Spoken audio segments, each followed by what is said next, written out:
Well, good morning. This is Ian R. Crane. It's the morning of Thursday, 17th of May, 2018, and I'm here right now at the Mission Springs Protection Camp.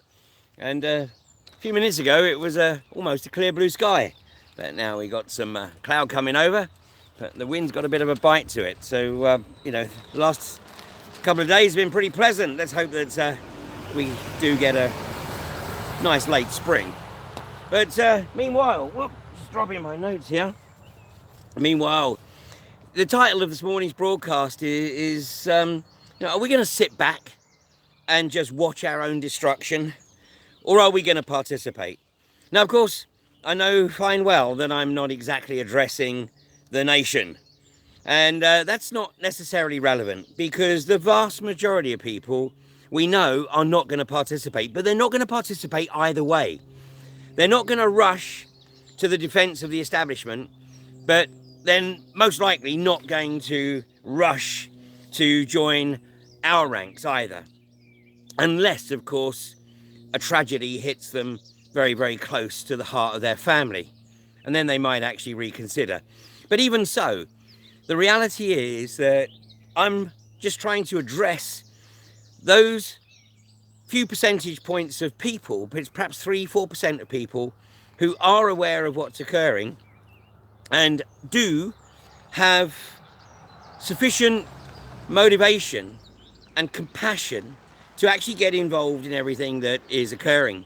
And of course, recent events in Palestine should be shocking everyone in this country to the core. When we saw all the bullshit that poured out of Parliament following the false allegation, again, for the third time in 5 years at least, that President Assad had gassed his own people in an attempt to bomb Syria back into the Dark Ages to remove Assad because he is a block on the pipeline that the Saudis want to run across the country so that they can export their hydrocarbons from a port on the Mediterranean.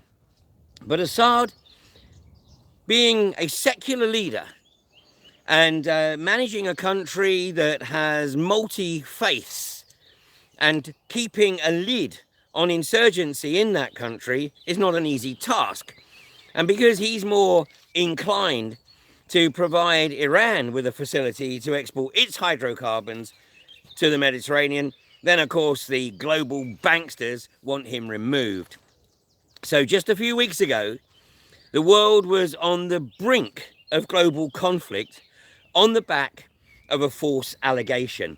Meanwhile, it is totally undisputed that Israel has once again massacred Palestinians for having the audacity to protest against the treatment of the Israeli state against the people of Palestine.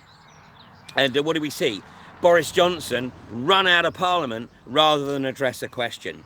So if ever there was prima facie evidence that sadly we have a bunch of corporatist-controlled sociopaths sitting in Westminster, that should be it.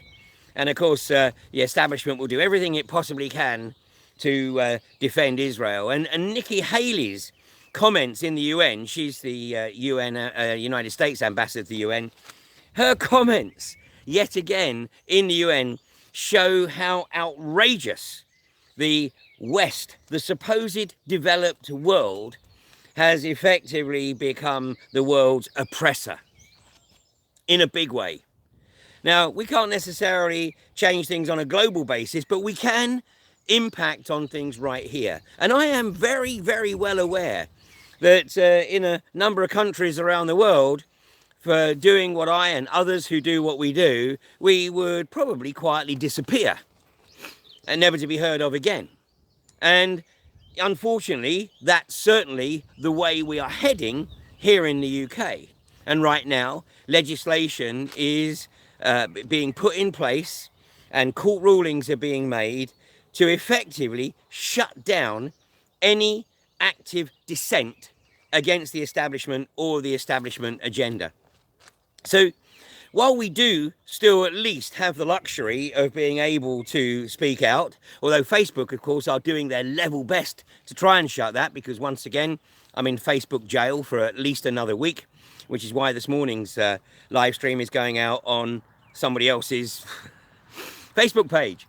So, you know, please, if you feel that it's appropriate, then do help me by sharing this around. And what we need to be trying to do is to stimulate people's curiosity, so that, you know, they get angry. And then, of course, they will go through the fear. And once they've been through the anger and through the fear, then hopefully they will step out the other side with a determination to do something, to make a contribution, to make the changes in this country that we know we need to see. And if we don't, then sadly, the prognosis is pretty much spelt out in words of one syllable.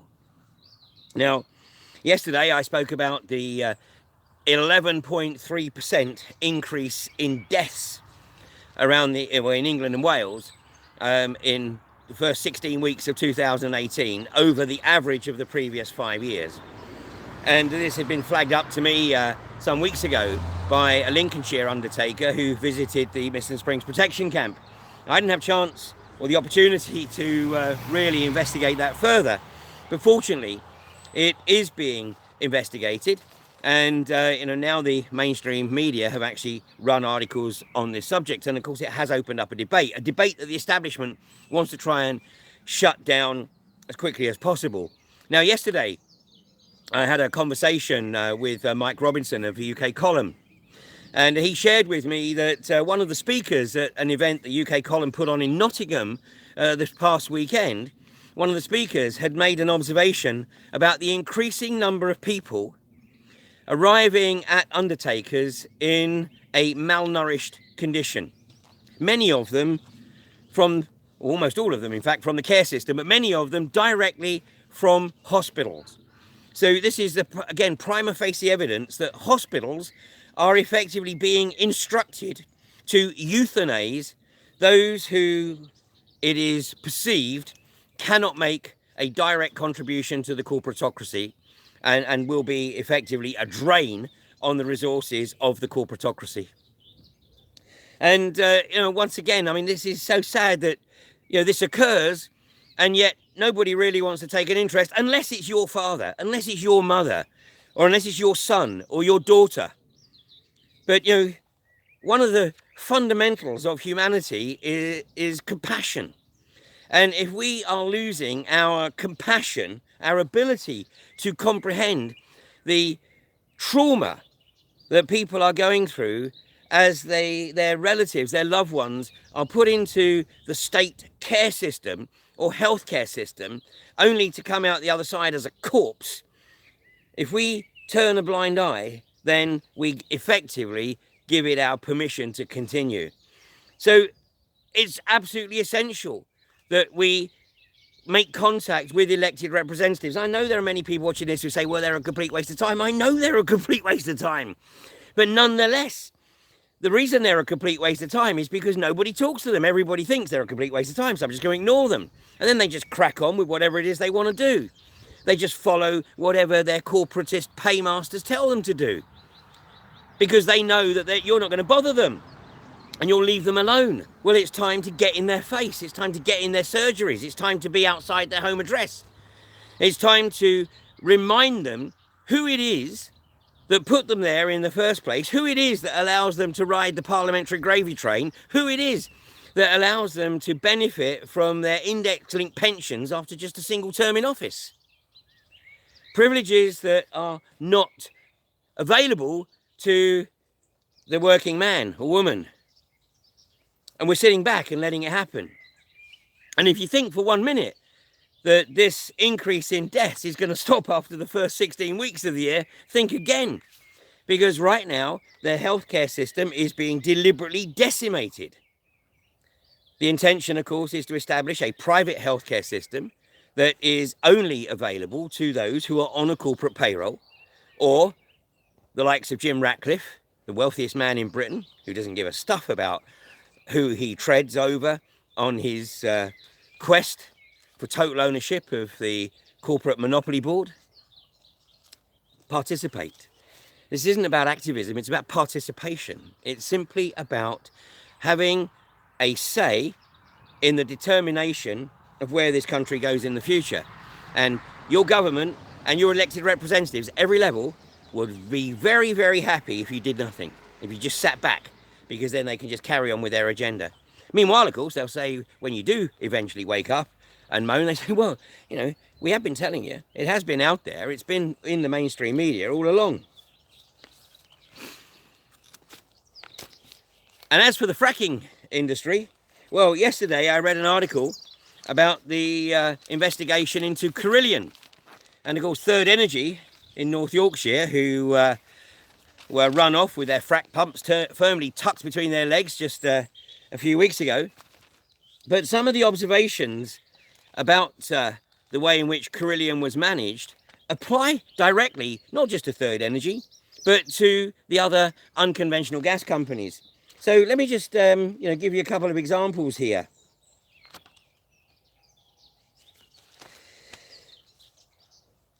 The damning report slams the feeble response of regulators supposed to keep tabs on the company and calls for major regulatory reform. Major regulatory reform. What we're going to hear again, lessons were learned. This is the catch-all. You know, sorry, lessons were learned. No, you were responsible. They accused the firm of running an unsustainable dash for cash on the back of mounting debt. Well, this is Third Energy to a T. Debt levels, even just Third Energy onshore, debt levels of 100 times its annual revenue. Now, Barclays Bank should have dissolved the company. They should have put it into dissolution. So it's mismanagement by Barclays. And of course, Barclays chairman at the recent Barclays AGM made it very clear that they are desperate to get rid of this dog. But they said that last year. And of course, the anti-fracking community backed off from its tagging Barclays banks. But we're forced to go back to that. And you know what? Third Energy aren't at Kirby Misperton right now. But the moment Third Energy show any signs of returning to Kirby Misperton, then it's back on to Barclays Bank, because Barclays Bank will yet again not have lived up to their commitment to divest themselves of this dog company. And the reality is no one's going to buy it. I mean, only the sociopath Jim Ratcliffe might pick it up on the basis that he can, and it's chump change to him, and no doubt he'll negotiate a deal with Barclays where he takes it off their hands and they deal with the debt. So, you know, we've got to keep the focus on the likes of Barclays until they do live up to their promise. But they were managing Third Energy. Effectively, they were responsible for Third Energy and allowing them to continue to function and continue to blag, to continue to lie and deceive the British government. And of course, cost North Yorkshire County Council a reported £500,000 just in terms of the planning process. You know, John Dewar, the former Chief Operations Officer of Third Energy, should be held to account. You know, he was responsible. He should be hauled before the courts to explain why it was that he thought he could make the application to frack in Kirby Misperton, cost the county council £500,000, put the community in North Yorkshire through all the trauma of the anticipation of being fracked, when all along he knew that the company was literally insolvent. If it wasn't for Barclays Bank, it would have gone to the wall. Meanwhile, of course, he's drawing his outrageous salaries. So, and benefits. So John Dewar should be held to account here. We need to stop people from hiding behind the corporate logo and hold them personally accountable. It says Freudian slip there. Carillion's accounts were systematically manipulated to make optimistic assessments of revenue. Well, this applies to the entire unconventional gas industry, because the reality is that the cost per kilowatt hour from renewables is falling dramatically. And actually, the longer that we can keep kicking the can down the road here, then the less viable unconventional gas exploitation is in the UK. And don't get me on to Hinkley Point, because Hinkley Point is going to cost at least twice the cost per kilowatt hour than almost any other source. But Hinkley Point isn't about generating electricity. The electricity is a byproduct. The purpose of Hinkley Point is for the manufacture of weapons-grade depleted uranium. But that's a whole nother ballgame. Auditors were complicit in directors' increasingly fantastical figures. Well, the auditors, frankly, are a complete waste of space. Most of the people doing the audits are kids. They're kids straight out of college. And basically, you know, if you've got an old hand working in these corporations, particularly in the finance departments or the tax departments, they can run rings around these kids. And so how do I know that? Because I've done it. The reality is that these companies operate with a complete free rein. And it's only when it goes seriously pear-shaped, as in the case of Carillion, that everyone goes, oh my gosh, what happened? We had no idea. Yeah, well, there's a lot of people who did have a good idea, but you didn't do anything about it. Because it says that key regulators in trusted roles were feeble and timid. And no doubt pressure was being put on from central government. So the challenge, of course, is to flag this up. These companies are basically dogs. iGas just down the road here. I mean, they're selling off assets in a desperate bid to stay solvent to in their dash for cash for unconventional hydrocarbons here in North Nottinghamshire. But meanwhile, the good news is that the local community is starting to get a little bit more active. And I'm pleased to say that this newsletter is going to be distributed to 10,000 homes in the area over the next few days. And this has been produced by Frack-Free Bassett Law, and hopefully an online version will go up on Facebook very shortly. And you know, the local community here are going to take a leaf out of the very successful campaign in South Yorkshire, where it was called Do Your Street. So people in the area are being encouraged to take a batch of these newsletters and not just put them through the doors, but actually knock on the doors and have a chat with the people in these properties and encourage them to read the newsletter and do their own research and then find a way to actively get involved. We're on the cusp of something here.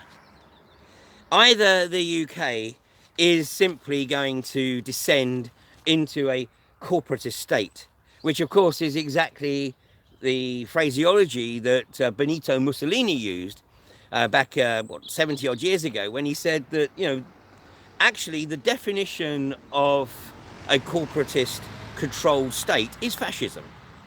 And you know, we are masking the fascist state in the UK as a democracy, but of course that democracy is being eroded so quickly, where it's a charade. If the local communities don't take the decision that the corporations want, then they will put pressure on central government to initiate public inquiries to overturn those rulings.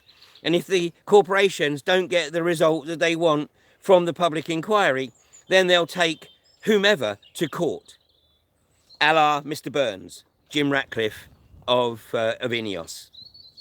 And, you know, as the other corporations see what the likes of Mr. Burns are doing to undermine the fabric of democracy in this country, what's left of it anyway, then they will follow suit. And you very quickly then become a fascist state where the corporations have every elected politician on their payroll, either directly or on the promise that they serve 5 years in office or whatever, and then immediately they come out of office, they're promised a lucrative director's role where they won't be expected to do very much except schmooze. All they've got to do is do what they're told whilst they're in those roles. So we live in extremely interesting times, which of course in ancient China wasn't necessarily meant as a compliment. But whether or not our children and their children are fighting for survival, are scratching around in desperation to keep a roof over their head and food on their table, very much depends on what we do in the remaining years that we have on this mortal coil, and also in the remaining years that we have before the freedom of speech and the freedom to express an alternative view is outlawed in the UK, and those of us who put out this information find that we are under increasing attack from the state, both literally and physically and metaphorically. So it's absolutely down to each and every one of us. So over the coming days and weeks, do what you can to spread the word, to stimulate other people's curiosity. Yesterday, we spent 3 hours educating a few of Nottinghamshire's finest. Now, somehow I doubt that we will make any immediate breakthrough, but who knows? It may be that a seed was sown, and at some juncture, one of them, who declared himself to be a Christian, one of them might actually do the right thing and start to emulate the likes of former Detective Constable John Wedger and challenge their bosses. Sadly, of course, the majority just say, well, I've got a mortgage to pay and I've got a family to keep. Well, you might be keeping the family right now, but what are you condemning them to in the future? Anyway, that's enough from me today. I'm going to go and see what's going on elsewhere in North Nottinghamshire.